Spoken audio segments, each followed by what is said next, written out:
Welcome everyone. So in this tutorial, we will see that how do we connect the applications in .NET with database. So I mentioned your front-end application, but it could be your application or a service or a web API that wants to connect with the database.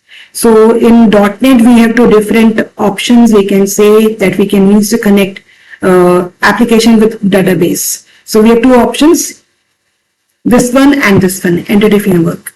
So this is our application, it could be a web API and it wants to connect with the database, so we can use either one of them.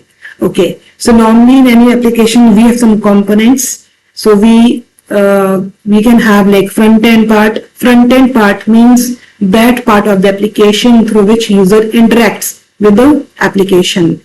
So that could be a console application, that could be your some web application, that could be Windows application, it could be a web API also, it could be service also.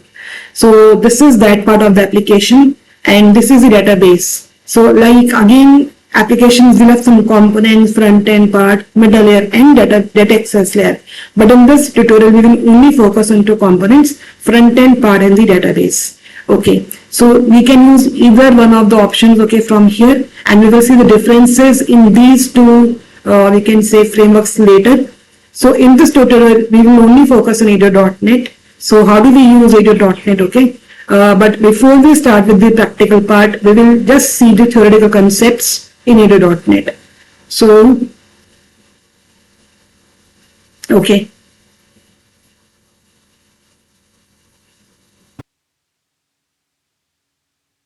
So ADO stands for Active Data Object, which behaves as a mediator between the client side and the server side. Wherein client side right now means your front end part, server side means your database part. So client side cannot directly interact with the server side. So there is ADO.NET which behaves as a mediator between the front end and the back end, as in the following figure we mentioned. So it could be your Windows application, web application, console application. So whenever they want to connect with the database, so they will be using ADO.NET or Entity Framework. But we will focus on ADO.NET as of now. Okay, so this diagram shows that ADO.NET can be used with any kind of application. That is, it can be used from a Windows Form application, from a ASP.NET web application, from a WPF application. Also the data store underneath can be any data store. It doesn't mean it could be SQL Server only. It could be SQL Server, Access or Oracle. It is just a matter of using the right set of classes specific to that data store, and the methodology will remain same. So with this statement, we mean here that if you are using SQL Server, I need to use some separate set of classes. I'm using connecting my application with Oracle, I need to use some different set of classes. Otherwise, the steps, everything will remain same. In a typical scenario requiring the data access, we need to perform 4 major tasks. So what those tasks are, we have to connect to the database. We have to pass the request to the database, that is a command line select, insert or update, getting back the results, storing the result and displaying it to the user. So these 4 statements basically means that, suppose, let me again go to that paint screen over here.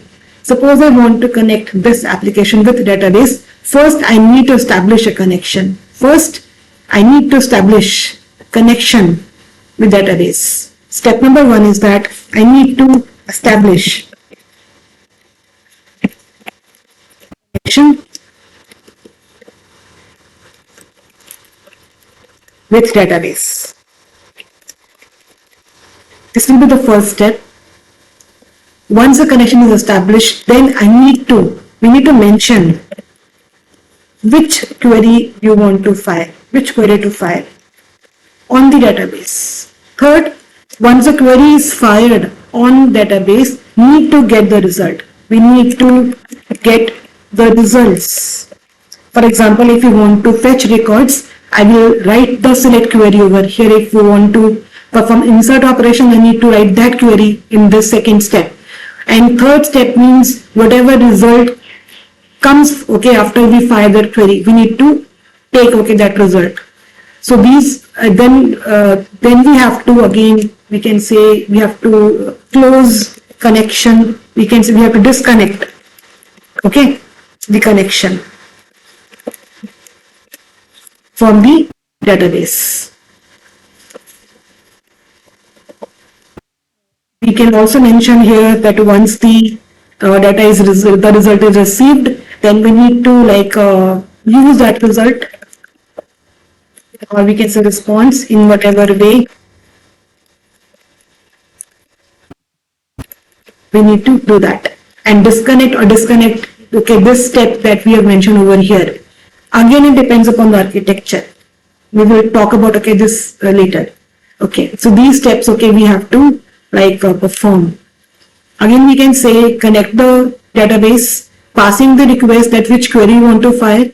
It could be your select query, insert query, update query, getting back the results, that whatever result you will get after the query is fired. It could be like some records, it could be number of records affected, and then we have to store that result and display or use it in whatever way you want. Okay. Again, because it's a framework, ADO.NET is a framework. It has group of classes that we will be using to perform all these operations. So those classes are connection class, command class, data reader, adapter, and data set. Again, we will talk about these classes now. So connection class is there. So this connection class, step number 1, which we mentioned. So this is the class that is used to establish connection between front end and the back end. The connection class, how does it establishes the connection? It uses a connection string. Okay, and the connection string contains the database name, server name, authentication parameters like this. So we can say we are using the SQL connection. Why? Because I want to connect with SQL Server. If you want to connect with Oracle, my class could be different. SQL connection, and then we passing the parameters over here. And the parameters contains authentication, database name, and the server name. This is the first class that we will use, step number 1, which we mentioned in that paint also. Second step, command. Once the connection is established, what command you want to fire. So once we have the connection ready, the next step would be to tell the database what operation you want to perform on the database. This can be done using the SQL command object. Then this is the syntax, SQL command, which query you want to fire, query which you want to perform on database. And then that connection object we have to also pass over here. Then we need to run that query. Once the query is we can skip this part as of now because we're talking about the store procedure over here. Once the query is fired, then we will get some response from database. So then we have to store that result in reader, adapter, depending upon which architecture you are using. Okay. So data reader is an object that can be used to access the results sequentially from a database. It is used to get, so data reader is again an object which is used whenever you fire the select query, the records will come in that those records we store in data reader object. So data reader is used to get forward only sequential results as the query executes. This is used with the command object. Dataset and adapter, they are used in different architectures. So dataset can be thought of as an in-memory representation of a database. It is used in disconnected architecture, and the result of the query can be stored in a dataset. So we will talk about these two topics later. Okay. Then we will talk about two different architectures that we use in ADO.NET. So the two different architectures that we use in ADO.NET are connected and disconnected architectures. So let me start it from here again. So there are two architectures in ADO.NET, connected as well as disconnected. The name indicates connected architecture means that when you establish connection from the application with the database, the connection has to remain open. Yes, so connection remains open whenever you're firing some queries. Once you're done with your work, then we have to disconnect from the database. So this architecture of ADO.NET, in which connection must be opened to access the data retrieved from the database, is called connected architecture. It was built on the classes, and the classes that we use here are connection, command, reader, and transaction. So this architecture means that connection has to remain open between the application and the database. And this architecture, the database gets connected to the front end application, then the command passes the query to the server from backend, and on the server that result which has been generated. Okay. It is when you constantly make trips to database for any CRUD operations. So this architecture should be used when you are constantly making the trips to database for any CRUD operation that you wish to do. This creates more traffic to the database, but it is normally much faster as we should be doing smaller transactions. Okay. Like in this architecture, we can see this is application which could be console application, web form, Windows form application. This is a database. Connection remains established between both of these parties, we can say. Disconnected architecture means in which the data retrieved from the database can be accessed even when connection to database was closed. Okay, and this architecture, it is built on the classes. In this scenario, we use the classes like connection, adapter, command builder, data set, and data view. These classes are used in this architecture. It is a method of retrieving a record set from the database and storing it, giving you the ability to do many CRUD operations on the data in memory. Then it can be resynchronized with the database when reconnecting. In between, we use adapter over here. Basically, we fetch the record from database. The records are stored here, and then we're working like we can say in this application over here. Whenever you want to send the data, okay, from this application, which again establish the connection with the database over here. So data reader class that we will be using is connected architecture, since it keeps the connection open until all the rows are fetched one by one, and data set is disconnected since all the records are brought at once and there is no need to keep the connection alive. Again, we can find the differences over here. Let me show you, okay, in Paint. So what happens in these two architectures,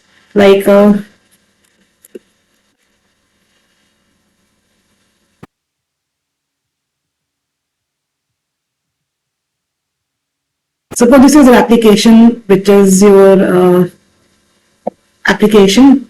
This is database. In connected, what happens? When you establish the connection remains open. It has to be there between the application and the database. Okay, and this is your second architecture. What happens in this case? That now you first establish the connection from here, and in between we use data adapter over here. This is adapter. Once the connection is established, you get all the records from here. All the records are fetched to the application here now. Yes, so the records are fetched in the application over here, and within this we have the data set. So first step in this case, that to establish the connection with the database, the records are fetched, the records come into the memory in data set in the application, and then the connection is disconnected. It is removed from here. And you will be performing all the operations in this data set only. Once you are done with your work, again, you establish the connection with database again now. Connection is re-established from the application through adapter again with the database, and all the records are now moved from here to the actual database.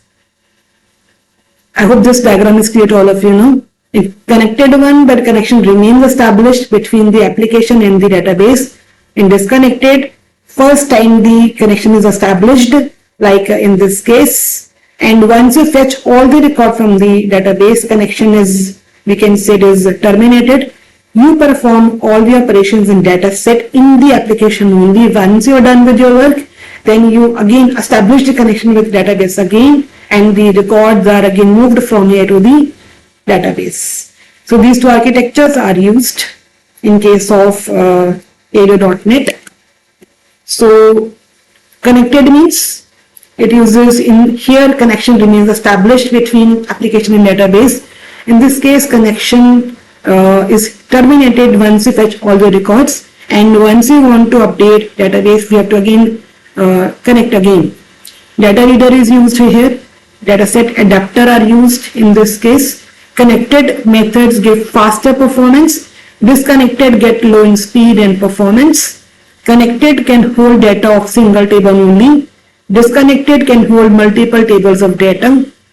Connected, you need to use a read-only, forward-only data reader. In this case, data reader is used, which holds all the records, and it is read-only, forward-only, structure only. And in this case, data reader can't persist in the data. It is read-only. We cannot update the data over here. This is only used to navigate the data. Dataset can persist the data. We can update data also. So these two architectures are used in case of ADA.NET. We will talk about these two architectures in separate tutorials now. Thanks for watching.